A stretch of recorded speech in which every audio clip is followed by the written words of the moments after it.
Ladies and gentlemen, please take your seats.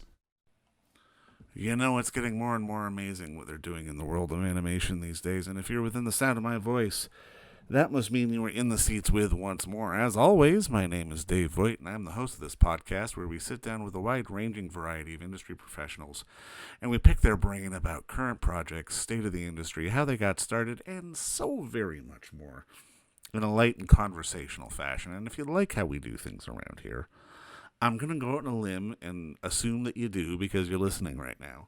You can subscribe to the podcast. You can find us over basically wherever you get podcasts. Apple, Spotify, Amazon, Google, iHeartRadio. It's all good because we're everywhere. We're almost everywhere, but you can give us a like and subscribe there. We'd really appreciate it. And also, you can find every single one of our episodes archived over at our In the Seats YouTube channel. So if you can like and subscribe for us there as well, that'd be great. Also, we're on social media. You can find us on Facebook, Twitter, and Instagram, or IG, as it were, either at In the Seats or at It's Podcast One for all sorts of updates. And finally, and I say this a lot, I say it's most important, please pay us a visit over at In the Seats, intheseats.ca, for all the latest and greatest from the world of film, television, the moving image at large, really, because if we love to watch it, we love to write about it and talk about it, and we love it when you come and read about it. So please come on by. With this episode, we got a good one. We are looking into the world of animation in celebration of the film Ron's Gone Wrong, which is hitting theaters tomorrow, which is a fantastic adventure for the entire family, and it really actually has something to say too, because it speaks about the perils of social media and screens and all that sort of stuff too. But it's a fantastic film, and we had the distinct pleasure of talking with animation rigging supervisor Edwin Ng, and we asked him so many questions because we don't even know what a rigging supervisor does, and he'll tell us and more. Because Ron it's really a beautiful film, and it's got these really fantastic textures to it. It looks absolutely amazing, and the stuff they're doing visually in the world of animation right now is just off the charts, and I cannot wait to see more of it. But first, enjoy our talk with Edwin. It's a good one.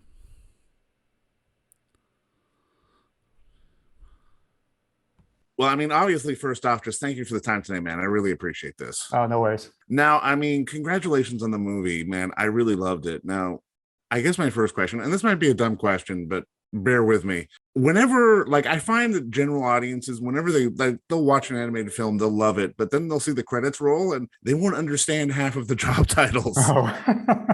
Can you explain to people what exactly a rigging supervisor does, what your job is?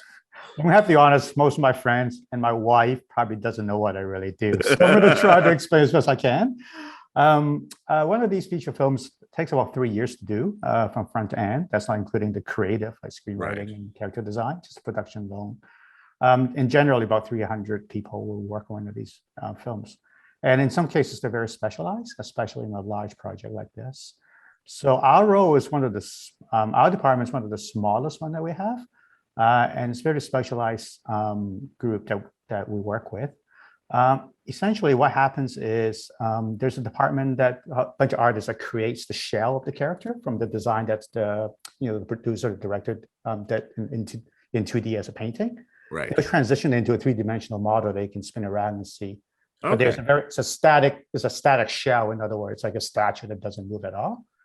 What we do, we actually put in all the pins and needles, all the pulleys and gears, and all the ropes and rubber ducking and stuff like that to make the character kind of move realistically, and then give it kind of the naturalistic feel to it, both in the body and also in the face. Face is probably one of the hardest stuff to do because it's very recognizable when something is wrong.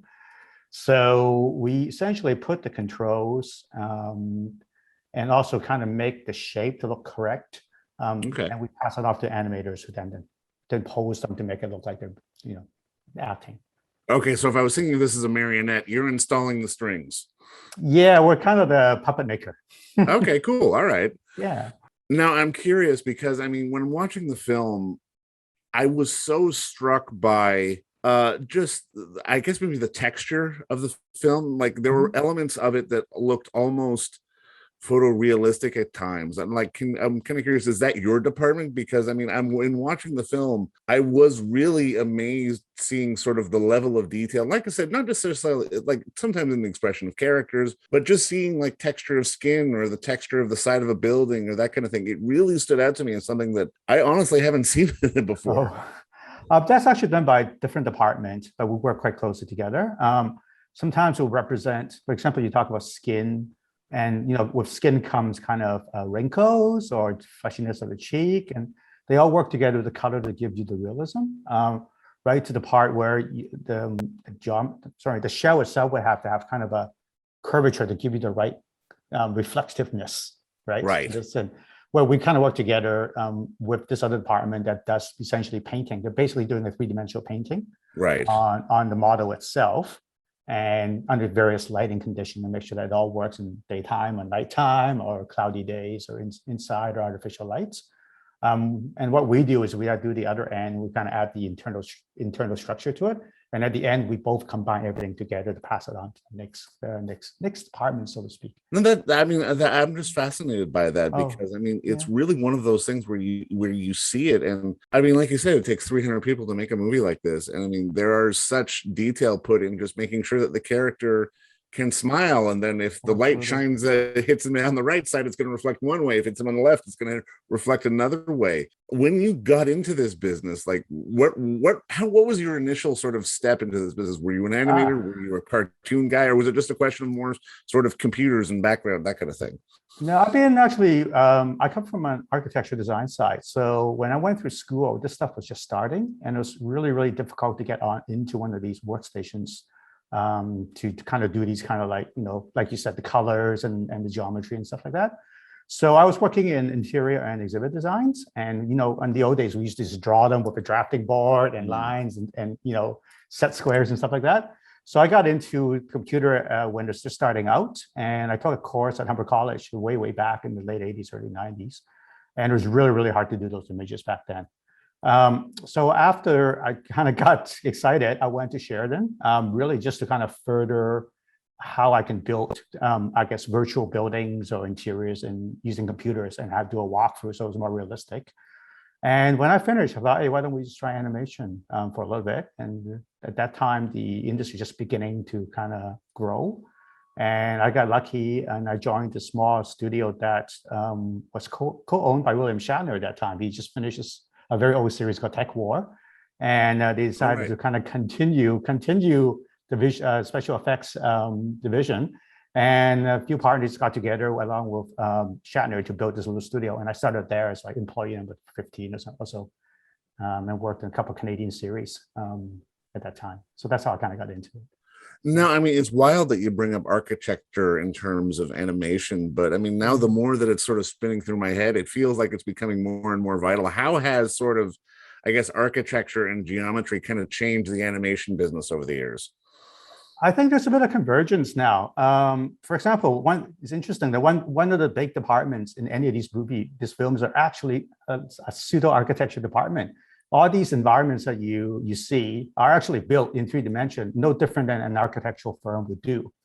We build them life size inside the computer, and there'll be plans and drawings and everything. And someone actually built these in 3 dimension. And like you said, someone paint them, and someone has lights in them, and kind of make them all kind of look realistic. That process is not very different than what an architecture firm would do or a design firm would do. The convergence now is that really we begin to look into VR.